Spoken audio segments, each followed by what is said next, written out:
इस वक्त एनडीटीवी का कारवां पहुंचा है हरियाणा के सीएम सिटी कहे जाने वाले शहर करनाल में, और हम मौजूद हैं करनाल के आइकॉनिक पार्क अटल पार्क में।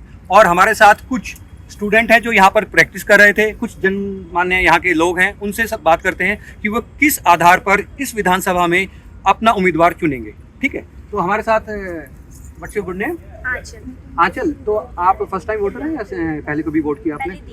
पहले दी आपने। तो आप यदि अब की बार विधानसभा में वोट करेंगे तो किन मुद्दों के आधार पर करेंगे? क्या जो वुमेन सेफ्टी के लिए पहले कुछ करेगा, अगर कुछ स्टेप उठाएगा, उसके लिए हमारे देश में सबसे बड़ा मुद्दा ही वुमेन सेफ्टी है।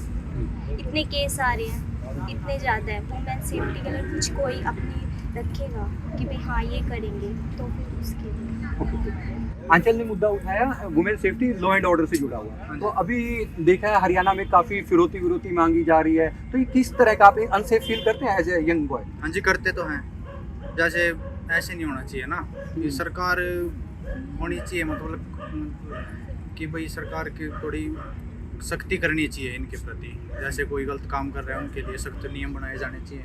बाकी हमारी मोदी सरकार है, हमारी बीजेपी सरकार, वो बहुत अच्छे काम कर रही है।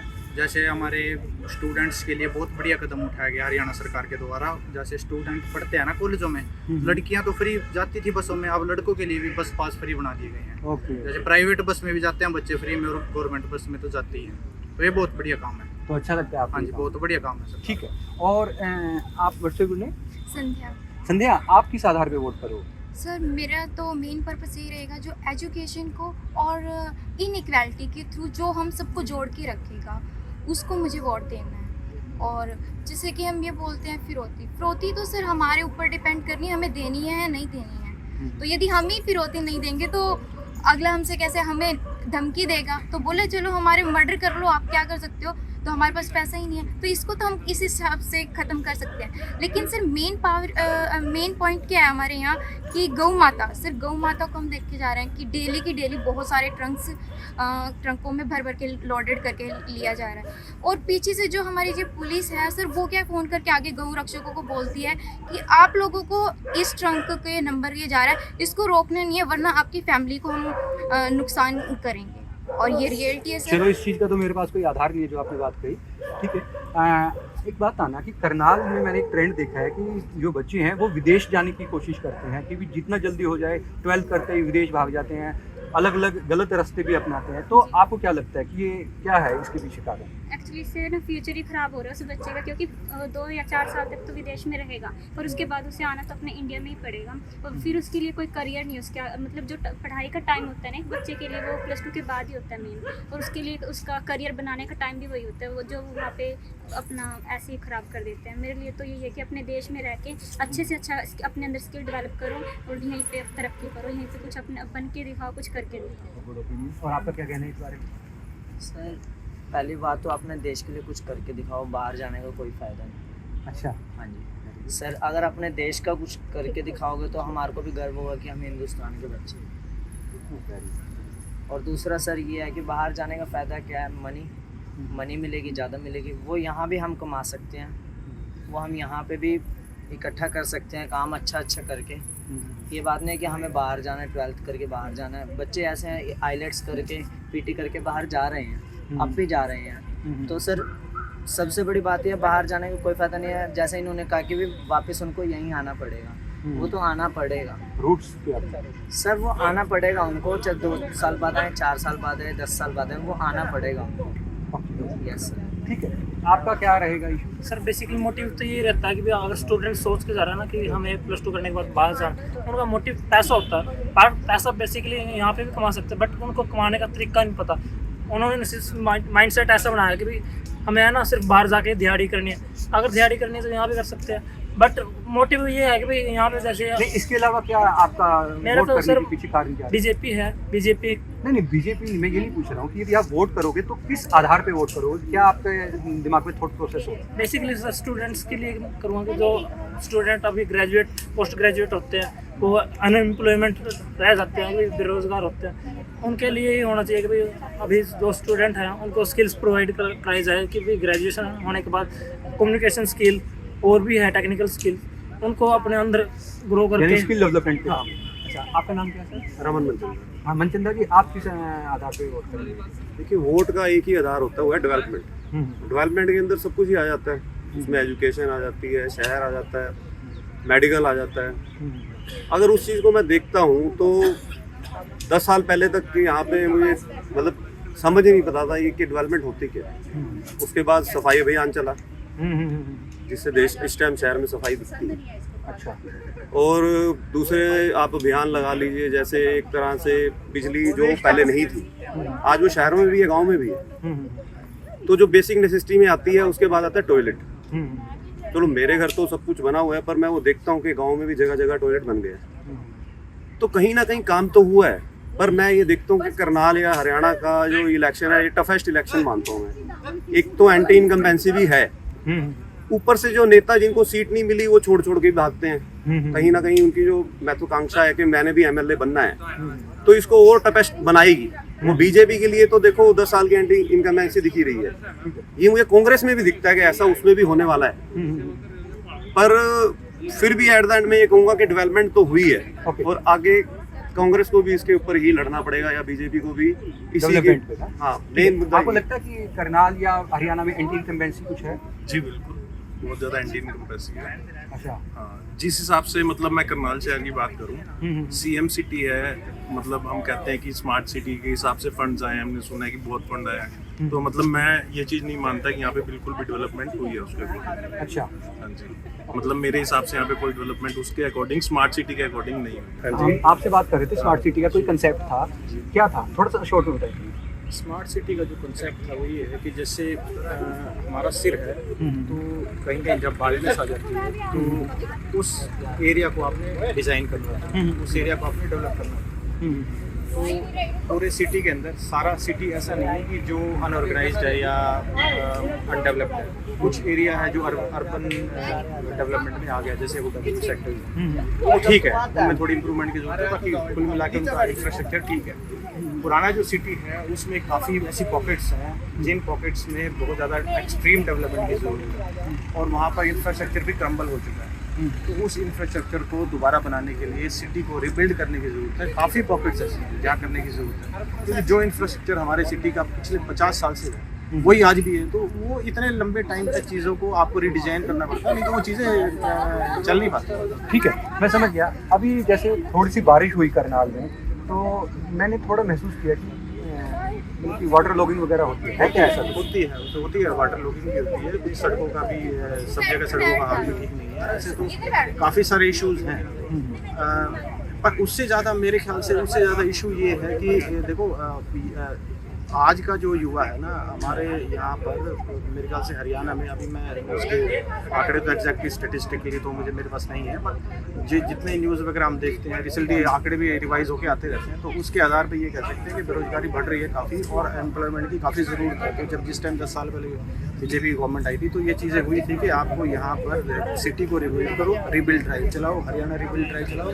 करनाल रिबिल्ड ड्राइव चलाओ, और यहाँ पर इंफ्रास्ट्रक्चर को दोबारा से नए सिरे से खड़ा करो, नए नए प्रोजेक्ट्स लेके आओ, एफडीआई लेके आओ, या यहाँ का एसएमई जो सेक्टर है उसको रिवाइव करो, क्योंकि आगे आगे आपको इन्फ्लेशन को और टाइम को और इंटरेस्ट को, इन चीज़ों को आपको डिफाई करना है। तो तभी डेवलपमेंट तभी हो पाएगी जब आप इन चीज़ों को, एसेट मैनेजमेंट को आगे लेके जाओगे, वैल्यू जनरेशन करोगे, तब ये होगा। ओके मैम, आप स्टूडेंट्स को पढ़ाते हो, और युवाओं को आपको क्या लगता है कि क्या इश्यूज रहते हैं जो उनकी मतलब सबसे ज़्यादा चिंतित रहते हैं? सर, हर युवा, हमारी जो भी स्टडी है यहाँ पे, हर युवा स्टडी करने के बाद जॉब चाहता है, लेकिन हमारे पास अभी जो हमारी एजुकेशन सिस्टम है, अब NEP आई है, उसमें बहुत सारे उन्होंने वैसे स्किल ऑफर करे हैं। तो हर बच्चा यही चाहता है कि वो एटलीस्ट इतना तो कर सके कि वो आफ्टर ग्रेजुएशन जॉब की तरफ ना जाके अपने बिजनेस की तरफ भी जाए और स्किल भी सीखे। तो इसके लिए मुझे लगता है कि सरकार को ये नहीं है कि इंस्टीट्यूट ही खाली आप स्किल के लिए इंस्टीट्यूट, मतलब सरकार ऐसी कुछ ऑफर दे इंस्टीट्यूट को भी कि वो स्किल उनको ऊपर बिजनेस से करें, भी ताकि हम related। बच्चे को सिखा बिजनेस भी कर पाए जा, ताकि बच्चा जॉब के ऊपर ही डिपेंड ना रह पाए, क्योंकि बच्चा पढ़ता है, हर इनकम सबको चाहिए होती है, आज के लिए इनकम चाहिए। और बच्चा जब डेवलप होता है ना 18 प्लस की एज में आता है, तो उसको थोड़ा ये महसूस होने लग जाता है कि अब मैं कब तक अपने पेरेंट्स के पैसों पे डिपेंडेंट रहूँगा, कब तक मैं हाथ पसारता रहूँगा, ठीक है ना। तो उनके या तो ऐसे देखो स्कॉलरशिप मिलती है, वो सिर्फ शिक्षा के लिए मिलती है, ठीक है, और कुछ एक छात्रों को मिलती है ऐसी इस तरह से, या स्कॉलरशिप परसेंटेज वाले बच्चों को, या तो ऐसा कुछ किया जाए कि इनको ना आफ्टर ग्रेजुएशन इनको जॉब प्रोवाइड की जाए, गवर्नमेंट नहीं दी जाए, प्राइवेट फील्ड में, ताकि इनकी इनकम के सोर्सेज तो बने, अपनी स्टडी ये खुद के पैर पे डेवलप कर सके। रही बात आपने अभी बच्चों से पूछा विदेश का मुद्दा, तो उसका भी एक वो है, अगर बच्चा को यहाँ पे प्रॉपर एजुकेशन के साथ साथ उसको कमाई का जरिया मिलता रहेगा, वो कभी विदेश की तरफ नहीं जाएगा। उसकी मजबूरी उसको विदेश लेके जा रही है, क्योंकि वो ये देख रहा है कि वहाँ की करेंसी है। और मेरे बूढ़े माँ बाप जो घर में बैठे हैं, जिनको कुछ नहीं सोर्सेज मिल रहे हैं, उनका बुढ़ापा, उनके दवाइयों का खर्चा उनको विदेश लेके जा रहा है, ठीक है, वो खुद नहीं जा रहा, कोई बच्चा मजबूरी उसको लेके जा रही है, उसको आने वाला कल दिख रहा है, उसने ये देखा है जो चीज़ मुझे नहीं मिल पाई, अगर मैं वहाँ नहीं जाऊँगा मेरी बीवी मुझे ताने मारेगी, कल को मेरे बच्चे भी मुझे ताने मारेंगे, और मेरी वो स्थिति नहीं होगी। और सर सबसे बड़ी बात ये है, ये समाज है, समाज का हिस्सा आप भी हैं, एक सरकार भी और हम भी हैं। हम अक्सर ये देखते आए हैं, इज्जत उसकी है जिसने परिवार में कोई सहयोग दिया है। अक्सर अगर कोई माँ बाप भी अपने बच्चे के लिए कुछ नहीं कर पा रहा, तो बच्चे उनसे किसी तरह की राह लेना पसंद नहीं करते हैं। तो इसलिए सबसे बड़ी बात ये बनती है कि हम अपना समाज के प्रति दायित्व अपने बच्चों के लिए क्या कर दें। अगर हम, और ये टाइम तो ऐसा है, जिस सेंचुरी में हम जी रहे हैं, ये तो कलयुग माना जाता है, इसमें तो जितना कर दो उतना थोड़ा है, ठीक है ना। हमें स्टैंड करना है, उसके लिए पैसा चाहिए, अब वो पैसा ही मजबूरी बाहर जाके पूरी हो रही है।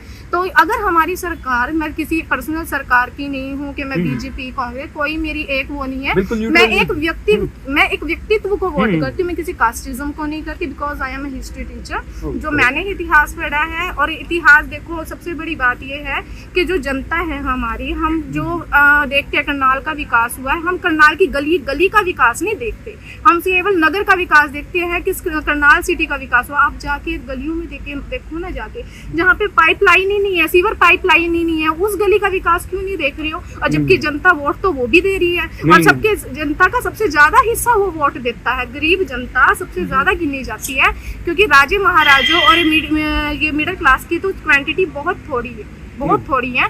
असली जो वोट देने जा रहे हैं वो जा रहे हैं, पर उनके घर में वो चीज़ नहीं है जो आज हम सुविधा ले रहे हैं। तो हम एक नज़रिए से देखते हैं, कभी दो नज़रिए से। मैडम आपने बहुत गहरी बात कही, और मैं इस बात से थोड़ा सा इत्तेफाक रखता हूँ।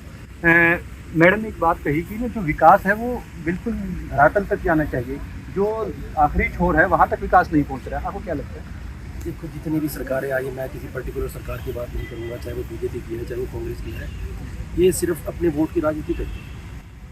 यानी कि जिस समाज का, जिस जाति का वोट ज़्यादा है, ये वहाँ से उस टिकटार्थी को टिकट देती हैं, या मान लो जो दूसरे दल से लोग आते हैं, उनको लगता है इस पार्टी को कि ये कैंडिडेट हमारी पार्टी में शामिल होगा तो ये जीत सकता है, तो इस वजह से पार्टियां उनको टिकट देती हैं। और जो उनके कार्यकर्ता पिछले 10 साल से, 20 साल से, 30 साल से लगा हुआ है, उनकी अनदेखी होती है। मैं एक पुराना गाना सुनाऊंगा, गैरों पे करम और अपनों पे सितम। ये इस समय बीजेपी और कांग्रेस दोनों पे फिट बैठता है कि जो दूसरे दलों से लोग आते हैं उनको टिकट दी जाती है, और जो अपना पार्टी का डेड सपोर्टर, जो ग्रास रूट पे काम करने वाला वर्कर होता है, उसकी कोई सुनवाई नहीं होती, उसको कोई नहीं। ओके, आपको भी लगता है ऐसा कि भी जो पार्टियां होती हैं वो बेसिकली जो शीर्ष नेतृत्व तय कर देता है उसी आधार पर चलती हैं, जो अपना ग्रास रूट पे वर्कर है उसकी सुनवाई नहीं होती? जी बिल्कुल ऐसा ही है। अगर हम देखें हर जगह पे ऐसा ही हो रहा है। कोई भी कैंडिडेट कोई पार्टी छोड़ के आ रहा है, उसको बीजेपी टिकट दे रही है या कांग्रेस टिकट दे रही है, तो हर हम किसी भी सिटी में देखें तो ऐसा ही चल रहा है बिल्कुल। ओके, हाँ जी। हाँ, ये तो डिपेंड करता है। अगर एक पार्टी को लग रहा है कि ये एक मेरी पार्टी में जुड़ के या मेरी पार्टी में विश्वास जता के ये मुझे सीट जितवा सकता है और एक ईमानदार है, तो वो पार्टी उसके लिए करेगी। उसका काम ही यही है कि इलेक्शन को जीतना और उसके बाद सर्व करना। मेन चीज़ तो ये आती है, आप जीत गए और उसके बाद आप सर्व करो जो आप जिस के लिए बने हो। सरकार का मतलब ये है कि आपने जो सर्विस प्रोवाइडर हो उसको ढंग से प्रोवाइड किया जाए। जैसे अभी कुछ लोग कह रहे थे भी हरियाणा में इस टाइम में वो थोड़ा पहले से बढ़ गया क्राइम, तो उसमें योगी जी का ये रहा कि योगी जी ने वहाँ पे बहुत बढ़िया उनकी पुलिस ने किया, तो जिससे यूपी के लोग यहाँ पे आ गए, जो बैड एलिमेंट्स है या गुंडे लोग आ गए हैं, तो यहाँ पे थोड़ी कमी रहेगी, पर उसके बाद यहाँ की पुलिस भी एक्टिव हुई। मैं लास्ट कुछ टाइम से देख रहा हूँ इन्होंने भी एनकाउंटर वगैरह शुरू किया है। तो वो तो जब एक इफेक्ट आता है उसके बाद ही उसकी रिएक्शन आएगी। तो एक्शन के बाद रिएक्शन आता है, वो मेन इनकी ड्यूटी ये है कि इन्होंने सर्विस प्रोवाइड करनी है, अपना चुनाव जीते हैं और सर्विस प्रोवाइड करें। तो हमने करनाल के लोगों से बात करने की कोशिश की, उनके हर मुद्दे, चाहे वो महिला का हो, महिला सुरक्षा का हो, रोजगार का हो, या फिर लॉ एंड ऑर्डर का हो, किसी भी इशू पे हमने कोशिश की। और इवन ये भी कि भी जो लोग पार्टियां छोड़कर आ जाते हैं दूसरी पार्टी में, उनको भी टिकट देना चाहिए, नहीं देना चाहिए। लोगों ने काफ़ी मुखर होकर अपनी बात कही। अब देखते हैं कि करनाल की जनता क्या तय करती है। और NDTV का मतलब है इलेक्शन। यदि आप इलेक्शन की सही कवरेज देखना चाहते हैं तो NDTV जरूर देखिएगा। मैं करनाल से अपनी वरिष्ठ सहयोगी अनीता जी के साथ NDTV के लिए। धन्यवाद।